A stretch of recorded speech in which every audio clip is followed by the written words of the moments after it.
Welcome to Real Talk with Reginald D. I'm your host, Reginald D. On today's episode, I had Ed Anobah. Now, today we're diving into something that affects every relationship, every career decision, and every leadership moment in our lives, understanding people. Ed is an author, executive leadership consultant, and a Bhakti Yoga teacher. Ed has explored how human behavior shapes success for over 20 years. And he's about to publish his first book on understanding personality types, a fascinating guide to understanding the why behind people's decisions and interactions. Welcome to the show, Ed. Thank you very much. Great to be here, Reginald. Thank you, man. So, Ed, tell us a little bit about, your childhood and where you grew up. Yeah, sure. So I was born in London, England. I grew up in East London. It was really interesting upbringing. So I'm the eldest of three brothers. My parents actually came from West Africa, a country called Ghana. So they met in the UK, settled down in the UK. Yeah, so it was just a really amazing journey. I went to London School of Economics. That's my undergraduate degree university. I studied philosophy and economics. But what was really interesting for me from a very young age, I started to understand that I had a real sense that there's more to life than just, people just doing the 9 to 5. So when I was 13, I started exploring things like, meditation, spirituality, reading books on psychology, philosophy, etc. And that really started to take me on a journey, which I consider to be like a journey of inner development.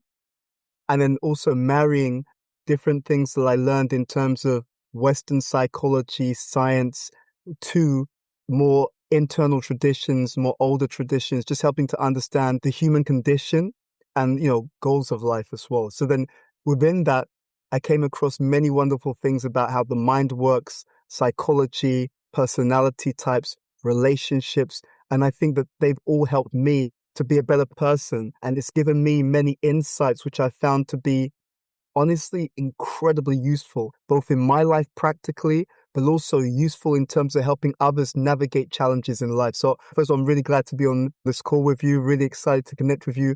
I had so many, positive things I've heard about you, just also hearing some of your previous podcasts as well. So thank you for having me on. Absolutely, man. Thank you. So let's jump into this. Your upcoming book focuses on understanding personality types. In simple terms, what is the biggest misunderstanding people have about personality and how it shapes their lives? Great question. There's so much to share here. There's a wonderful saying, I heard this many years ago, that everyone sees the world according to their own position. And for me, that is such a crucial thing, whether it's in a marriage, friendship, family, community. What tends to happen, one of the biggest mistakes, is we project the way that we are onto other people. And that becomes the foundation of many misunderstandings. So if we're not trained to understand, people are hardwired differently. We have the same human needs, but we all have a different orientation in the world. And when we understand it, we can understand that people are going to process the same experience in different ways. It also allows us to really have empathy, because now if I understand how people think differently, I can not just theoretically, but I can practically put myself in their shoes. And I can understand how they see the world, how they're going to see the world, how I need to translate the way that I speak in order to connect with them so we can build stronger relationships, stronger families, stronger communities. It also helps me to understand in a professional sense where people are strong. Otherwise, you can hire someone and you can think they're going to do whatever you tell them. But because we are naturally built with different strengths and areas of development, if I know what I'm looking for, and if I know what I want in the workplace, in my team, I can make a very conscious decision to understand what kind of personality is naturally good at something. You and I will both know, sometimes people have an issue in their marriage and they think that the partner they married has suddenly changed. But actually, they were just on best behavior, but you don't marry their best behavior. You marry their normal tendencies, right? So how someone's behaving in the honeymoon period, right? Best behavior, etc., etc., that may be very different to how they are as a default setting, So what I've uncovered through many years of study and what we're trying to bring in this book is really how to understand what are those default settings. What are your own default settings? What are the default settings of other people so you can have a better, stronger understanding, awareness, and therefore relationship with others? And in my own journey, when I've seen this, it saved me so much trouble. I mean, I can't even begin to tell you. Yeah, and think about what you're saying is that if you're in leadership, thinking that way, it'll make you an effective leader. Absolutely. At the end of the day, not just thinking from a 50,000 foot view. When you understand people and each individual, then it makes you a better leader. It makes the whole call that you're trying to do work. Yeah. And it makes things so much more efficient, effective. I often think about people I know who sometimes struggle in relationships, where it's friendships or personal relationships. It becomes so clear to me once that wound is opened, like, once someone has said or done something that really hurt the other person, it takes so much more energy to correct the issue. But if I understand as a default, this is who I'm dealing with, this is how they're hardwired, this is how they see the world, it can help me to avoid having the car crash in the first place, you know? So for me, I mean, honestly, Reginald, especially in this world that we're in, with so many things changing all the time, for me, understanding people is like a superpower. Whether it's hiring decisions, marriage decisions, project decisions, community decisions, leadership decisions, it's just across the board an amazing skill set to have. Yes. Yes, absolutely. So you also talk about understanding the why behind people's decision. Why is that so important for success in business, relationships, and even personal growth? Yeah, for many years I didn't understand this. But as I started to dig into this topic and research it, looking at many different related fields, it was so amazing. I drew upon this amazing connection, which is that people, their perception even of the environment is different. So for example, you and your listeners will be able to relate to this. If I'm starving and I come into some environment, because I'm starving, the thing I'm going to notice the most in the environment is food, all opportunities for food. Because what's standing out for me in the environment is directly relating to my needs. So in a similar way, because we are hardwired differently, different personalities will tend to tune into certain cues in the environment and will tend to tune out of certain cues in the environment based upon their personality, right? And so again, if I understand this as a leader, I can hire people who have a vision, a skill set, and a mentality which will help us to drive our goals. Otherwise, we all know you hired the wrong person, they can cause havoc. First of all, you spent this time and energy to hire them, number one. Second, the people you didn't hire, they've gone to your competitors, right? Number three, you're going to take so many months to train that new person, right? Number four, if they're a bad hire and they're terrorizing the team, everyone in the team's looking at you thinking, who's the guy who hired this person? Now, how did they get into the team in the first place, right? So we can save ourselves all this kind of difficulty just by pulling that personality lens on and making decisions on that basis. Yeah, and I love the way you put that in perspective because at the end of the day, like you said, I've been there, I've done that. When you hire somebody, you made that wrong hire, man. The whole team be like, man, what in the world? I mean, and you take the heat for it, man. You take the heat for it. I've been there, done that. So I'm very careful about, about how I do things and try to look a little deeper instead of just being at a need. You know what I'm saying? You got to do what's best. That's what the need is. And on this podcast, we talk a lot about finding purpose. How can understanding your personality type help someone align their life and career with who they truly are? It's a great question. I mean, this was a real journey for me. This was a real journey for me. When I was going through it, the education system, different topics and subjects, it became clear to me in hindsight, not when I was doing it, but in hindsight. I remember I was at university, I'm working really hard with the studies, the exams, and I'm seeing some of the dudes and I'm thinking, these guys are doing hardly any work, but they're acing it. And I'm thinking, what's going on here? And I started to realize even then that some of the people I'd been around at a young age, they'd figured out something very significant about their personality. So they were making choices, what to study, career choices, who to marry, and those choices were informed by personality.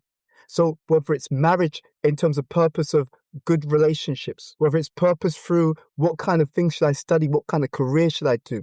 If you know yourself, if you have that self-awareness, it allows you to make informed choices. I had a really interesting, it was just like a vision that came to me on this topic. You know, you see these heat maps, right? You know, like a heat map. So, you know, when there's like a fire, you have a heat map and you've got all these areas which are red because it means that there's lots of heat. I was thinking in the world that we live in now, with social media, the internet age, overload of information, many people, they're overloaded. They're being given different stories, narratives from all these different sources, Instagram, you know, different things, telling them that they can do anything. What I realized is when you know your personality, actually the heat map changes. The heat map of your life changes. Instead of having a million things, and I can't tell which of these million things I should be doing, when you understand your personality, then you actually understand immediately, of these 1 million options, these 10 suit the kind of person that I am. There's I was researching this. There's something called decision fatigue. And I think that many people suffer from that in the world that we live in now. There's studies which have found that actually people tend to do better when there's not too many choices, right? When the choices are narrowed down, then you can focus and you can deal with that small subset of choices and you can choose something and move on with your life. The difficulty we have in the modern society is that because people don't know their kind of personality, therefore they're overloaded with choices and they don't understand that of all these options, these ones would fit me. So purpose can be detected through personality. That's what I really learned. Making it even more specific. If I look at career, if I understand what are my natural talents, right? Sometimes people talk about running the race or winning the race. Yes, winning the race of life is important, but everyone has a different starting point. If you and I are running in the 100-meter sprint, maybe you've got a naturally strong physique that suits that. If we're running long distance, maybe my body and my training is better for the endurance race. So if I know what kind of person I am, I can play that game where I'm going to be able to win. I'm going to be able to perform well. You know, the classic thing is like this. If you take a fish out of water, it doesn't matter what you give it. It's not going to do well because it's outside of its natural environment or the natural game. So what I often tell young people, you know, when we mentor or guide, you know, young professionals, I always emphasize, let's get to know ourselves first. Let's really understand, what are my strengths? What motivates me? What are the things that I'm naturally good at? And one interesting question to reflect on this is, if my friends were in the room and they were describing me and they were describing what motivates me, when they see me light up, what energizes me, what my natural talents are, what would they say? And if we can find opportunities, work opportunities, career opportunities, which align with our natural talents and motivators, you know, like Steve Jobs said, you'll never work a day in your life, because actually what you do, it will be done from a place of enthusiasm, joy, inspiration. And the secret here, Reginald, which I really strongly believe in, and the research backs this up, people forget what happens in your professional life spills over into your personal life. If people are burnt out at work, work is a real struggle, they hate their job, you know, they're confused, you know, they're stressed. That doesn't stay in the workplace. That spills over into the evenings and weekends, family life, social get-togethers, community. But if the opposite's true, if they do something that aligns with their natural personality styles, strengths, talents, they enjoy it. Then they leave the office and there's some energy. Yes, you may be a little bit tired because you're still doing the hours, but it was a great day. I worked on this. That was really interesting, you know? So I really feel that we're on a mission here to really help people by connecting to more deep level solutions. Most people try to squeeze into something. And to be honest, sometimes it's necessary. You know, if the job market's not good, this is all that's available at the time. You have to survive. You have to pay the bills. I get it. But where we have an opportunity, let's set up ourselves and others for success by starting with, let's get to know you. Let's help you to get to know yourself so you can choose the game that you can win. Yes. Wow, man. Wow. I love that perspective. Man, I'll tell you what, when you wrap it all up, what you're saying, and this is what I got out of it, Mhm. it's purpose. Yeah. purpose. Because you say you can have a million things that is not connected to where your personality has you at this place of what you want to do and what you want to build for your life. And then, and that's how a lot of people fail in life because they're trying to juggle things that's not even necessary. So Ed, you worked with organizations like Accenture and JP Morgan. From your experience in corporate leadership consultant, what Mhm. happens when leaders don't understand the personalities of the people they're leading? They never get the best out of them, you know? I feel very strongly about this. I had a mentor.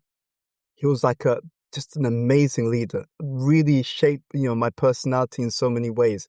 He was an advisor to people like Nelson Mandela and so on. And, he wrote some books on leadership and he also spoke about this extensively. And I saw his great example. Leaders, if they want to get the best out of people, they have to care about them actually, you know? And that care, it shouldn't just be theoretical, right?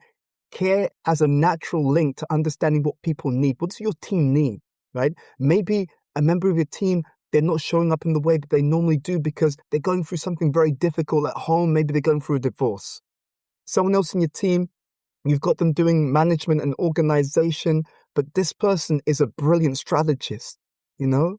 If I understand how my team's talents are, what their strengths are, then the whole is greater than the sum of its parts. Then we can really do amazing things as a group. And not just do amazing things today and burn out tomorrow, but we can consistently perform. So a leader who doesn't know his team or her team, they will never be able to get the best out of them. I really love studying ancient wisdom texts to get these deeper insights. And there's a quote from a wonderful literature called the Mahabharata. And in that book, there's a narrative where you have this great warrior, and his name is Bhishma, grandfather Bhishma. And he's lying on a bed of arrows. He's about to pass away.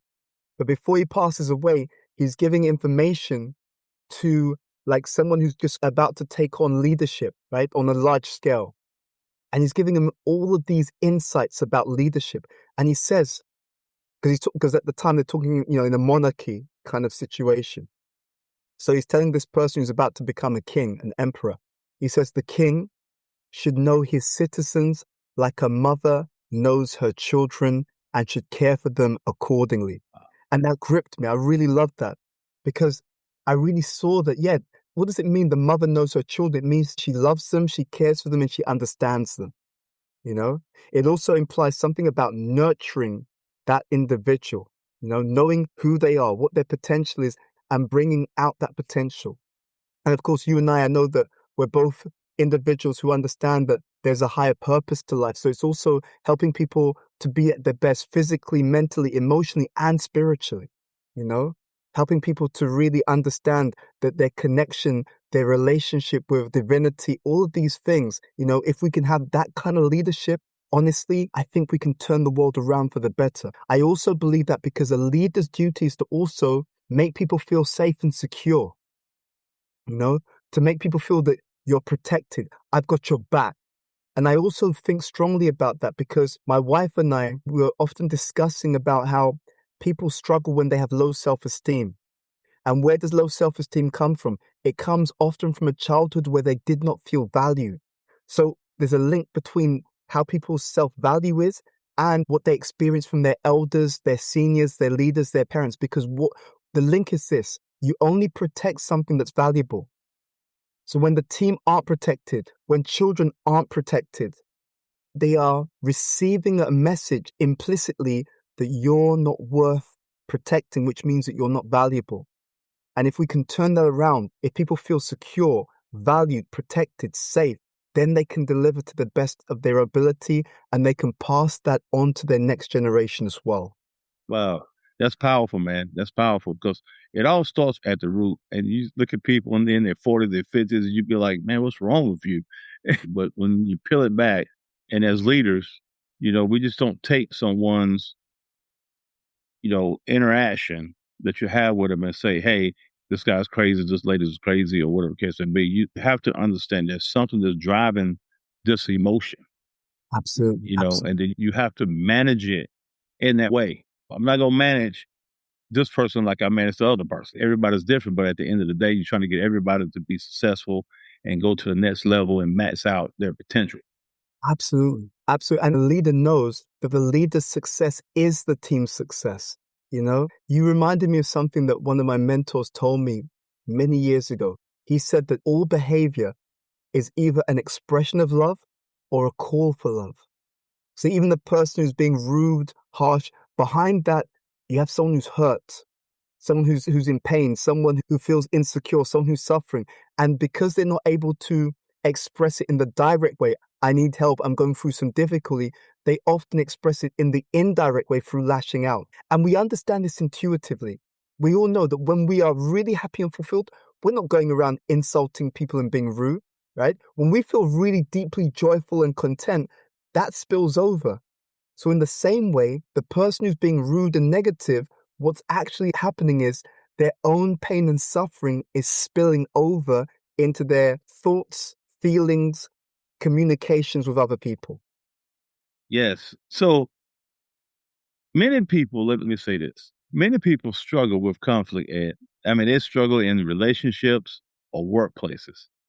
The key question is, how can understanding personality types help people avoid unnecessary conflict and communicate better? Fantastic. From my own personal experience, it all starts with expectation setting. Some people say, oh, you shouldn't have any expectations of anyone. Often they're people who've been hurt, right? Then other people have the other extreme, like you tell them, you got to be like this, you got to be like that. I say that both are wrong, right? My experience, and it's backed up by the research that I've done for this book, you should understand what to expect of people based upon their own personality type. I was looking at this morning. There's a difference between tendencies and behaviors, right? So someone may be an introvert, but they're on stage, they're performing a song, or they're giving a presentation. Okay, that's a behavior, okay? But they're not going to be doing that all the time because they're introverted. So you got the behavior that they are style flexing in this instance. Then you got the tendency. The tendency is they like their own company, right? They like to be behind the scenes more. You see? So what's the difference between behavior and tendency? The difference is the tendency is your default. You can act in any way, but you have a default, right? So in the same way, in order to manage conflicts, I have to understand what's this person's default tendency. Because now I understand this is how they tend to be. And now I know what to expect of them. A lot of conflict happens because I've got an expectation of you. I didn't tell you because I think that my expectation is normal, right? You got an expectation of me. You didn't tell me because you thought your expectation was normal. But often what I expect of people is just a projection of what I expect of myself. And what's missing is this person is not necessarily hardwired in the way that I am. So what we want to do is have expectations which are informed by wisdom. So if I know about personality types, I know what this person's default setting is, right? That's the first point. Second, what we can do also is we can become better at understanding conflict. It is a fact of life, especially in the world that we live in right now, that this time, this period, is, when we talk about Bhakti Yoga, one of the things that the teachings of Bhakti Yoga express is that this time in the world is characterized by two things. Number one is quarrel or disagreement. And number two is a certain amount of hypocrisy, right? Now, what does that mean? If this is something that's a pattern in modern society, it means that any marriage, friendship, community, organization that is successful is one where people have learned to deal with conflicts and disagreements in a healthy way. So that means we will sometimes have disagreements with our nearest and dearest, no problem. But have we discussed when we disagree, what's the best way for us to come to a conclusion, right? Maybe in a marriage, the husband and wife decide that, they'll be naturally, we're going to disagree sometimes. But what we'll do, whenever we disagree, we'll sleep on it, right?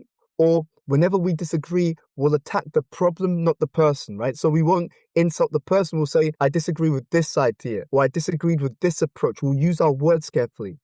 And if we discuss this before the issue arises, then we've already had some discussion about what's our default approach. We know we're not going to agree on everything, or maybe we've got an extended family.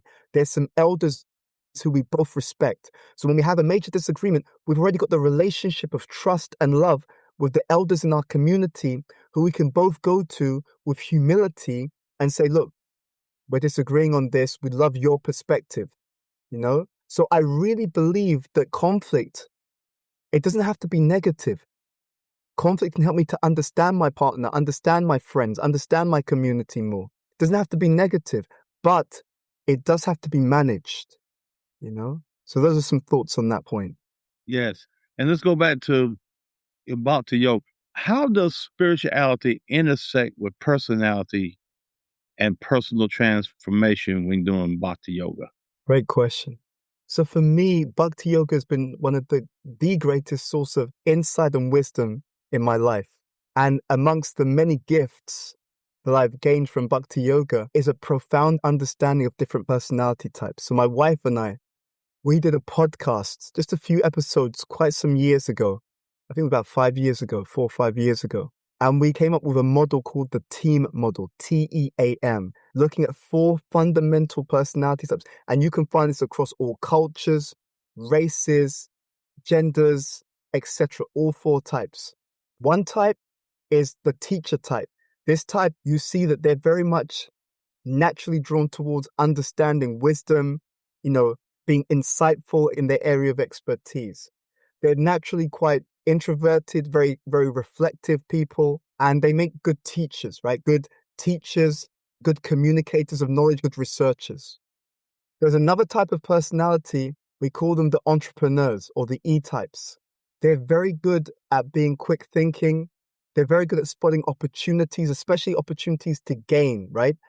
You often find these people do very well financially, right? They do well in business, okay? They're able to spot gaps in the market, for example. They're able to figure out how to get the most output from the least input. So they have that kind of mentality very naturally, very quick thinking. There's a certain type of personality we call the artist or the artisan type. They're your, just lovable everyday guy or girl, right? Right? The salt of the earth, people that everyone can relate to like that, right? Just friendly, straightforward. They're often very good in supporting roles, great team players like that. And then you've got the last group, which is the monarchs, right? The monarch type, they're just natural leaders, naturally good at protecting people, very much interested in justice, right? Fighting for the cause, right? Standing up against bullies, protecting people. And they're very good at building community leaders in that sense, very interested in doing the right thing, being just, being fair, like that, ready to build others up, to guide people. So when we understand these 4 types of personality, then we can actually see where we are and where other people are. And Bhakti Yoga, amongst many of its gifts, that kind of deep insight about the deepest patterns of existence, that's one of the biggest gifts that I've received from Bhakti Yoga. And it's useful because if we're on a path of spiritual development, it's not one size fits all. If I want to grow myself and want to help other people to grow, it's good to know what kind of person they are. It's good to know what kind of God-given talents that they have, that they can engage to help them on their spiritual journey. It's good to know what is it about this person that can be strengths on the spiritual journey. And also sometimes, what is it about this person that they may need to be conscious of and careful about that could be an issue or could get in the way of their spiritual progress as well? So, Ed, for the listeners that probably feel like they're disconnected or searching for something deeper in their life, what is one small bhakti practice that could begin today that might change their perspective on life? That's a great question. One of the biggest and most powerful bhakti practices is actually reading books of bhakti wisdom. Okay, so in the bhakti path, one of the most famous books is actually like an incredible conversation which took place on a battlefield. And in that conversation, tremendous wisdom is shared about the meaning of life, understanding personality, how to make progress on the spiritual path. So that book, Bhagavad Gita, as it is one of the great books, and people can read that and get that practice of reading spiritual wisdom texts as one bhakti practice. The other, interestingly enough, is meditating on the names of the Lord, right? So, hallowed be thy name, right? So people talk about, in any genuine spiritual tradition, calling upon the names of the divine, the names of God. That's an extremely powerful bhakti practice that can help people to raise their awareness, elevate their consciousness, and build their connection with divinity. Wow, Ed, man, you packed a lot. This is great. So let me ask you this, Ed. At the end of the day, if someone reads your book or listens to this conversation, what is the one mind shift you hope they walk away with? Yeah. The one mind shift that I hope people walk away with is that life becomes deeply fulfilling when we take ourselves out of the center and we put divinity into the center. And when we have that correct orientation towards divinity, it allows us, instead of misperceiving things because we're looking at everything from a selfish perspective, it immediately enhances all of our relationships because we understand that we are ultimately servants of the divine. So now I come to you not to try and exploit, but I come to you to serve, right? That same mood of service, as I'm developing that with the divine, it's now reflected in my other relationships. And instead of me being in the center, which is the root cause of all problems in relationships, that self-centeredness, which allows me to be blind to what other people are, what they need. If I take myself out of the center, immediately that changes. So the one thing we can take away is that by putting divinity in the center, not only do I see myself better, but I see everyone else better, and therefore automatically we have an enhanced experience of relationships across the board. Yes, and one thing you said, Ed, you're talking about service and servanthood. I think that's the most powerful thing that someone can do in their life. It just changes things when you get in that role in your life and you shift over into that realm. So, Ed, now what I have is what I call quick fire questions. That's good.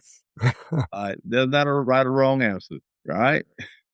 All right. What is one word that defines great leadership? Compassion. A daily habit that helps you stay centered and focused. Calling upon the names of the divine. A book that changed your perspective on life. Spiritual Warrior 2 by B.T. Swami. A piece of advice you wish you knew at 25 years old. Yeah, understand yourself properly and then make your plans accordingly. Absolutely. Absolutely. Because, man, I got a lot when I was 25. I was like, man, I was screwing up bad. But what does living a meaningful life look like to you? A meaningful life is a life of service, a life of love, a life where we create legacy in every interaction with each other, understanding that every person we meet is a child of the divine. Exactly. So, Ed, lastly, I'm going to ask you this question. Yeah. What is one motivational message you want someone listening today who feels misunderstood or stuck? What do you want them to hear from you? Well, I want them to understand is that the love you give pursues you. Okay? We will feel sometimes misunderstood, stuck, but love is the greatest driving force.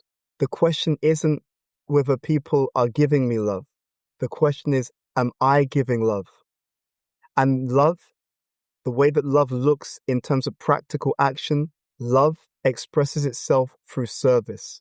So if I'm a loving person, and that includes loving myself as well as others, which gives balance, and if I express that in the form of practical service to humanity and through developing my love for the divine, then because I'm giving out love, there will never be a single day in my life where I will not feel that loving energy coming back to me.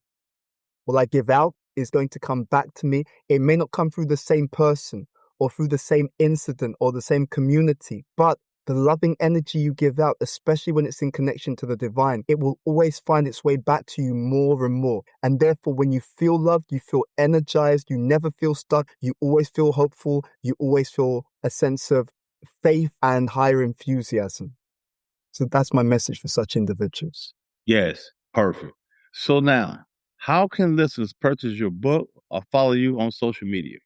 Yeah, so if you follow me on Instagram, then when the book is ready, we'll announce it there. My Instagram, so my name is Ed, E-D, and then Anobah, A for Apple, N for November, O for Orange, B for British, A for Apple, H for Hotel. So feel free to connect with me on Instagram. You can connect me on LinkedIn as well if you wish, but especially Instagram.